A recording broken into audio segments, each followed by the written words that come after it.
The perfect daughter. Let's be honest, my mother announced into the microphone, her champagne glass catching the light. We all know Jessica is the successful daughter. But today we celebrate Claire finding someone. 400 wedding guests shifted uncomfortably. My new husband's hand tightened on mine. I smiled, walked calmly to the DJ booth, and plugged in my USB drive. Before we continue, I said, taking the microphone from my mother's hand, I'd like to share what success really looks like in our family. The screen behind me lit up. The first image, Jessica's Harvard acceptance letter. The second image, the $847,000 invoice I'd paid for her entire education. My mother's face went white. "This is inappropriate," she started. "You're right, Mom. Let's talk about what's appropriate." I clicked to the next slide. Jessica's successful fashion boutique in Manhattan. I'm the silent investor. 80% owner, actually. The Tesla she drives, mine. The condo in Soho, also mine. 400 guests sat in absolute silence. Jessica stood frozen near the dessert table, her face cycling through emotions like a slot machine. "But here's my favorite part," I continued, my voice steady despite my racing heart. "The trust fund Grandma left us that Mom told me Jessica needed more because she had expensive taste. Want to know where that money actually went?" I clicked again. Bank statements filled the screen. Withdrawals to luxury cruises, designer handbags, a beach house in the Hamptons, all in my mother's name. "Claire, stop this right now," my mother hissed, reaching for the laptop. "Why?" I asked, pulling it away. "You spent 29 years telling everyone Jessica was the golden child while I was just... what did you call me at Thanksgiving? Practical Claire with her little nursing job? That little nursing job made me chief medical officer of Metropolitan Hospital at 32. I run a department of 400 people. I make 7 figures. And I've been funding my sister's entire lifestyle because Mom convinced me it was my duty as the stable one. 3 months earlier, I'd been planning my wedding when Jessica called, crying about her boutique facing bankruptcy. Could I loan her $200,000? Just until her next investor came through. It was my fiancé, David, who finally asked the question I'd been avoiding for years. "How many times have you loaned your sister money?" I'd started adding it up that night. The Harvard tuition, $240,000. The startup capital for her boutique, $380,000. The Soho condo down payment, $450,000. Monthly loans that were never repaid, $3,000 to $12,000 for 7 years, over $2.1 million.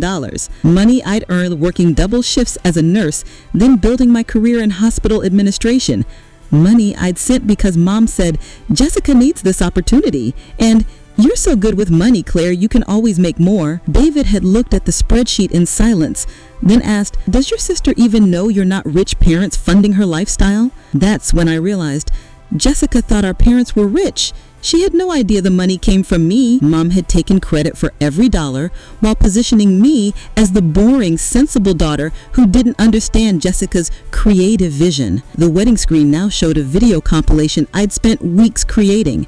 Mom introducing Jessica as my daughter, the entrepreneur, at a charity gala where I was listed in the program as a platinum donor. Jessica's Instagram post thanking Mom and Dad for always believing in me. Text messages from Mom. "Don't tell Jessica the money comes from you. She's sensitive about accepting charity." More texts. "Jessica needs new inventory for the boutique. Can you transfer $50K? I'll tell her it's from us." The final clip was last Christmas. Mom, slightly drunk, talking to her sister. "Jessica got all the talent and beauty. Thank God Claire got the work ethic. Someone has to fund the family." Laughter from both of them. Jessica approached me slowly, her designer dress that I'd paid for rustling against the floor. "Claire, I didn't know. Mom said a lot of things." I unplugged my laptop. I said she needed support. She said family helps family. She said I was lucky to be in a position to help my more gifted sister. "I'll pay you back." "With what money, Jessica? Your boutique is $340,000 in debt. Your investor doesn't exist. Your entire life is an Instagram filter over bankruptcy." My mother grabbed my arm. "How dare you humiliate this family?" "Humiliate?" I pulled away. "You've spent 30 years humiliating me, introducing me as just a nurse while I was saving lives, dismissing my accomplishments while inflating Jessica's, using my money to fund your lifestyle while teaching her to see me as less than." David stepped beside me, his presence solid and supportive. "Claire and I are leaving now," he announced to the room. "Dinner is paid for, drinks are on the house. Enjoy the party. As we walked toward the exit, my father, silent throughout this entire disaster, finally spoke. Claire, wait. I stopped. I'm sorry, he said quietly. Your mother, I let her. I'm sorry. Yeah, I am too. We spent our wedding night in the honeymoon suite, ordering room service and laughing until we cried. David kept saying, you actually did it. You actually called them out. I'm either going to feel amazing or terrible tomorrow, I admitted. You're going to feel free, he corrected. He was right. The next morning, my phone had 87 missed calls. I blocked Mom and Jessica's numbers, sent a text to my dad saying, I love you, but I need space, and turned off my phone. We went on our honeymoon, a 3-week trip to New Zealand that I had planned and paid for myself because I'd always done everything myself. Jessica's boutique closed 6 months later. She moved back home with our parents. Mom stopped posting on social media entirely after several family friends commented asking about the wedding video that had somehow been shared to the family Facebook group. My father met me for coffee once a month. We didn't talk about Mom or Jessica.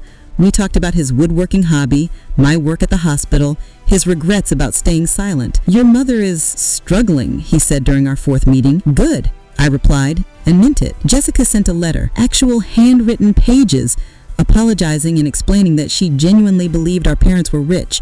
She thought I was just comfortable for my job. She had no idea about the extent of my funding. I believed her. That almost made it worse. Mom had orchestrated everything, taking credit for my money, positioning Jessica as the favorite, keeping us both controlled through different methods. Jessica through dependence, me through guilt. I didn't respond to Jessica's letter. Maybe someday, not yet. A year after the wedding, Metropolitan Today magazine did a feature on my career. How Dr. Claire Morrison revolutionized hospital administration while running a marathon, not a sprint. The article mentioned that I'd recently established a scholarship fund for nursing students from working class families. What it didn't mention was that the fund was worth $500,000, less than a quarter of what I'd given my family over the years. This money would actually help people who wanted to work hard, who had talent and drive but lacked opportunity, not people who wanted to play pretend on Instagram while someone else paid the bills. 2 years later, I saw Mom at my cousin's wedding. She looked older, diminished somehow. She approached cautiously. Claire, can we talk? No, I said simply. You're my mother. You were my bank account. There's a difference. I walked away to find David, leaving her standing alone by the gift table. That night, she sent an email with the subject line, I'm sorry. I read the first line, I never meant to make you feel less than. Then I deleted it without finishing. Some apologies don't deserve to be read. Some relationships don't deserve to be saved. And some daughters, the practical ones, the stable ones, the ones who were always just enough, finally realized they were always more than enough. They were everything. They just needed to stop funding other people's delusions to see it.